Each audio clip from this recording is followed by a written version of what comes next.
ebetelankake ebangaka te likolo yinda osaka ngele mokolo ye molai kozanga koyeba eya liwa ya ndambo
we get into the business, but ideally today is really to have a conversation, and he said it's a conversation about soil, but it's a conversation about ourselves.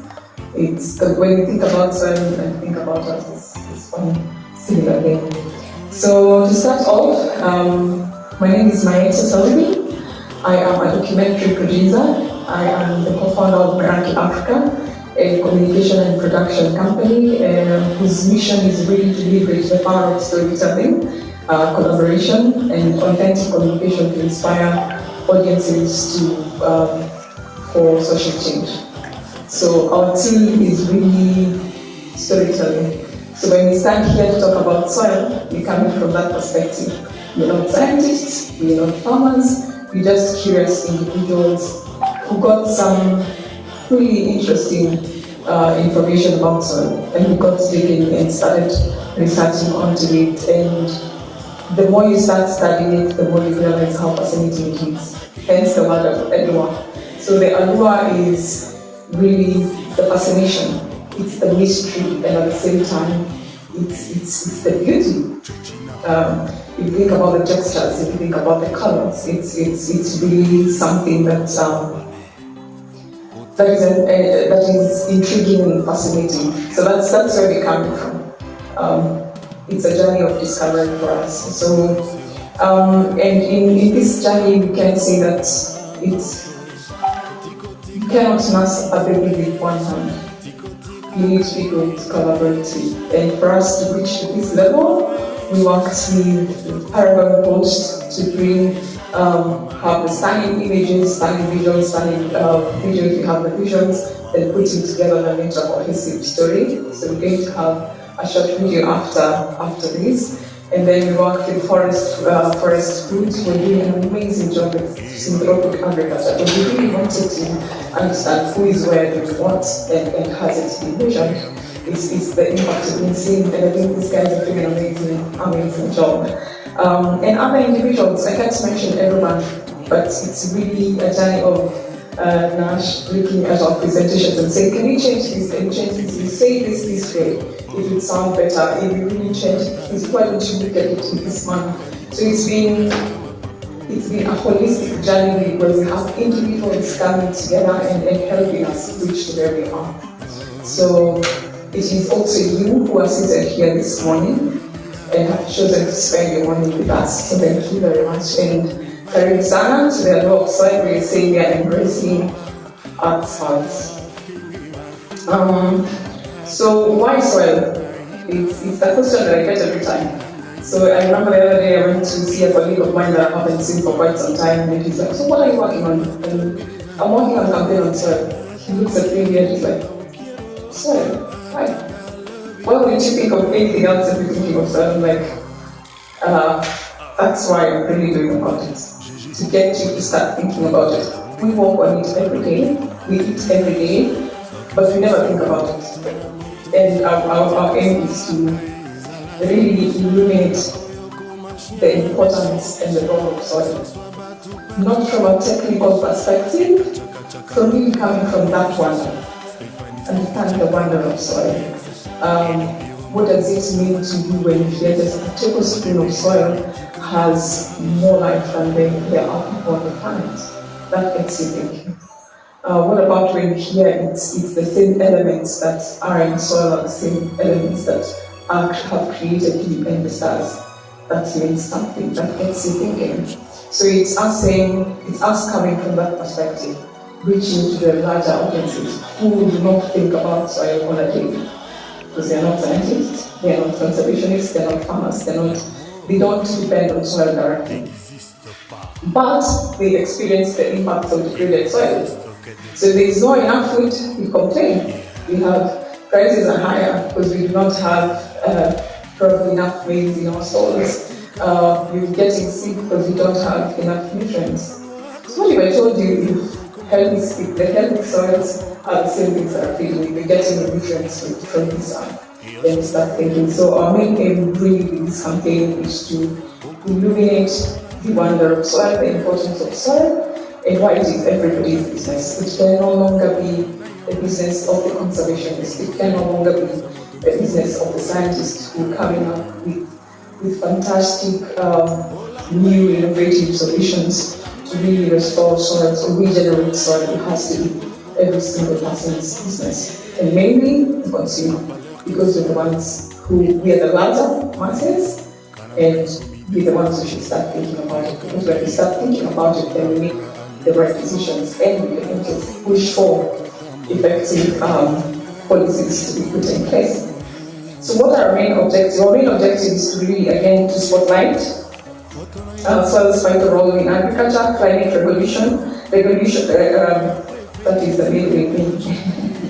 The climate solution, water security, and overall our health. So our second objective really is to have everybody start appreciating soil. To the point that if we can get to the point that when I get out of my house and I stand there, I'm like, I have this house because there's solid ground holding it. I'm able to walk because again there's solid ground. I'm able to eat this healthy food because there's soil that is really holding me above ground. And then the last one is really to inspire action. We really want people to get to that point. So you started caring about it, then what? Do I then become a farmer? No, not necessarily. My mom is a farmer at home, so what do I do to make sure that her farming practice is improved to really match what we're seeing? So if it's food, can I get food that is grown holistically? When I get the supermarket, can I get organic food that is, I know the moment I'm carrying that beetroot, it's nutrient dense. When I get that vegetable, it has all the nutrients that I need from it. Then that way it will translate to having more farmers want to practice, to have better agricultural practices. We have even entrepreneurs thinking about how do we align our business models to in a way that they are, if they're not helping, if they're not doing something directly to preserve soil, they're also investing in the preservation of soil.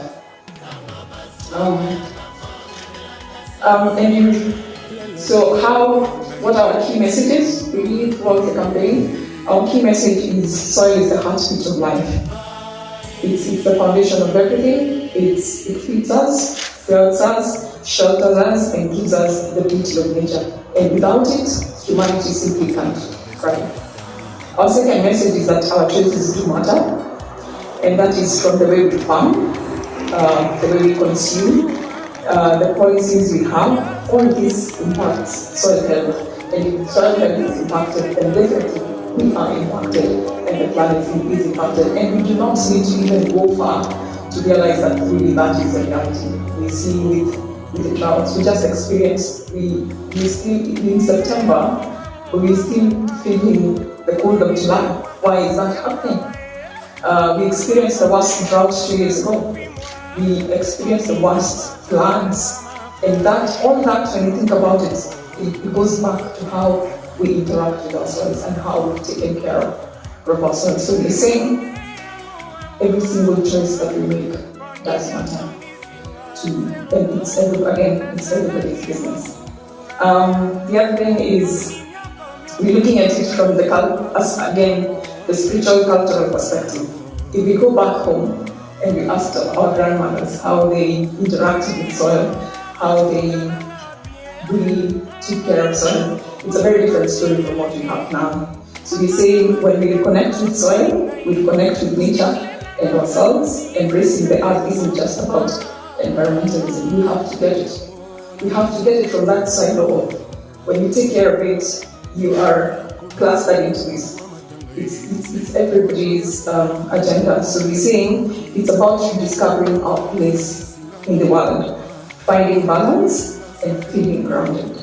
You have people paying money to walk barefoot. When you can literally do that in your small area, and you get everything that you get by paying money. If people are willing to spend money to feel grounded, that says something. That says we've really lost something that is very key to make us whole as human beings, because soil holds our past, present, and the future. So if we don't think about it now, then probably we don't know what will be of our future. And it's saying that, and people cannot cherish something that they do not understand. So it's getting everybody to that place where they see and understand why it's so key, but at the same time it's removing this problem from very far, bringing it to their doorstep.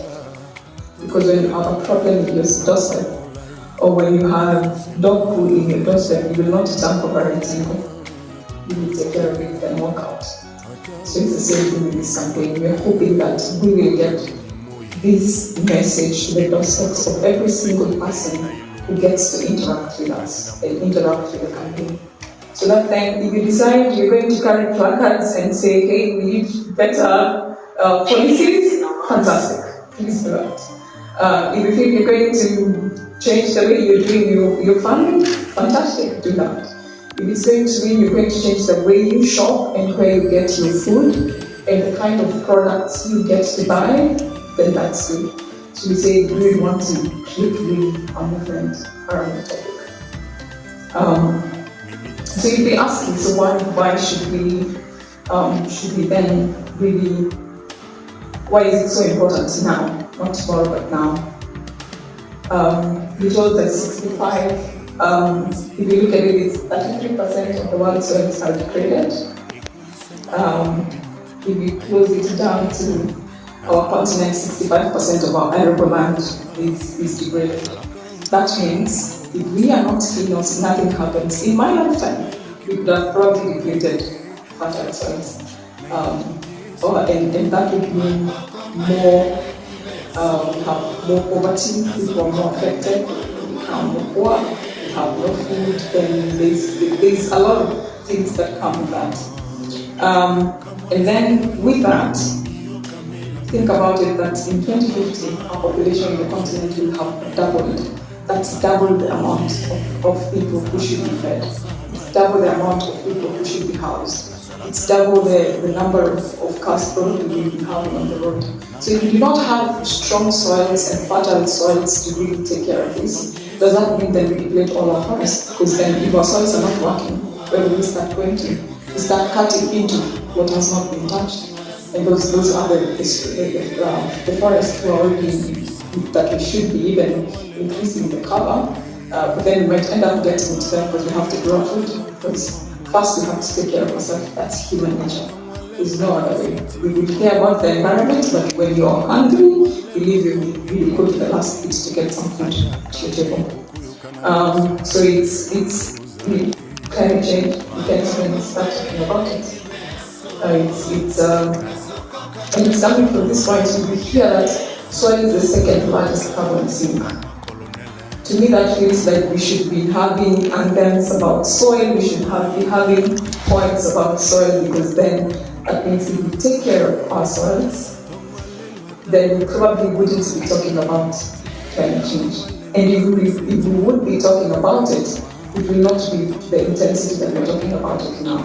So it's as a key player to climate change, we need to pay more attention to it. We need to take care more of it.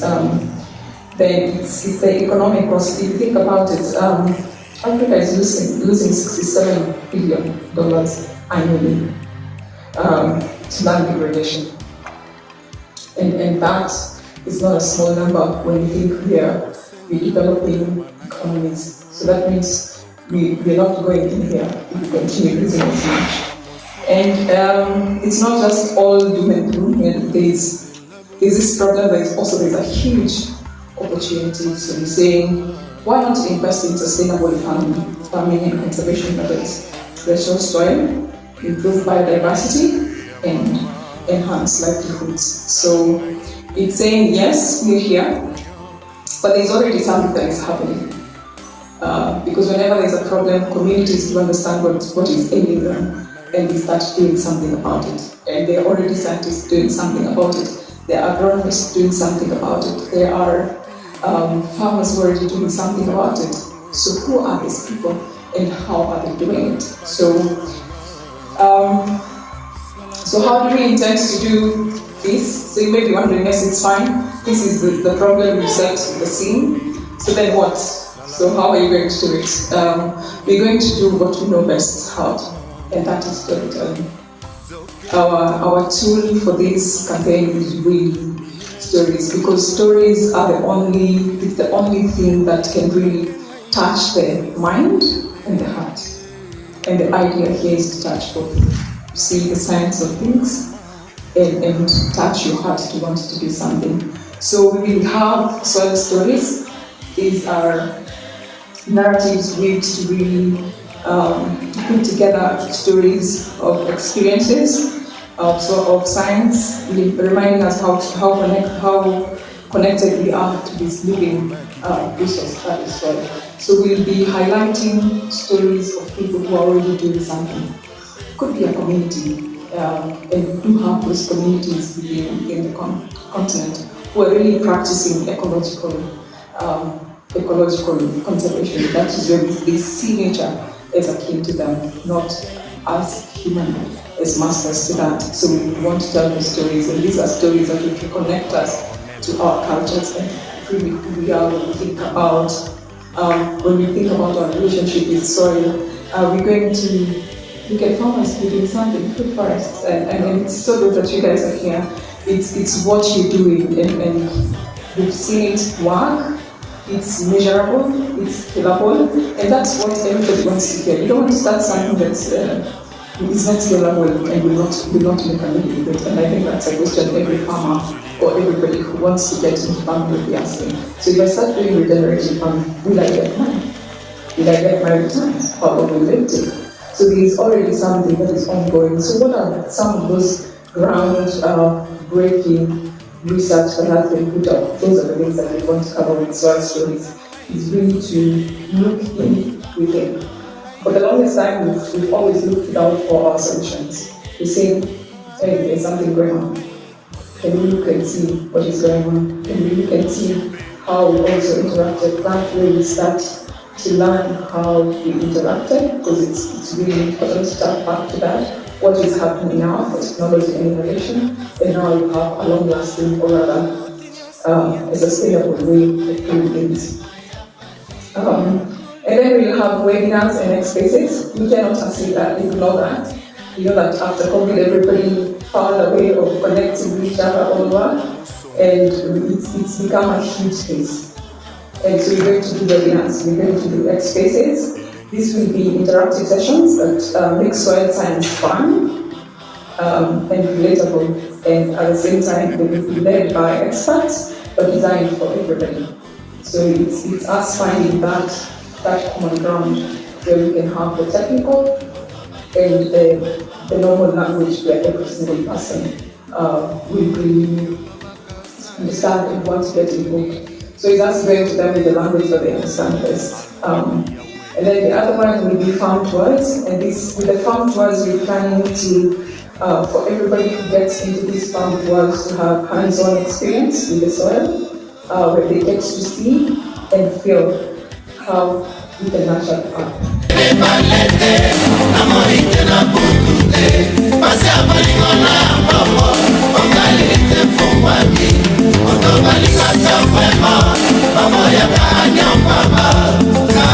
Na motema ya mote kosala mpasi mingi mpona bolingo na yo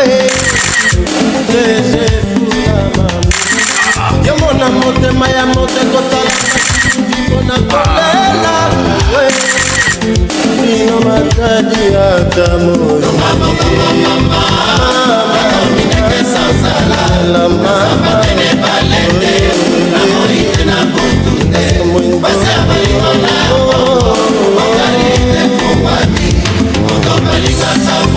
Ma sœur à venir, ma Koffillette, c'est ça. Ah. La salon Clems, boulevard du 30 juin, Clémentine. Kelly Boni, Obengelanga, ma sœur Oya Pure, Oya Lelo na Lobiko, Pepe Akunji, Christian Akwasa.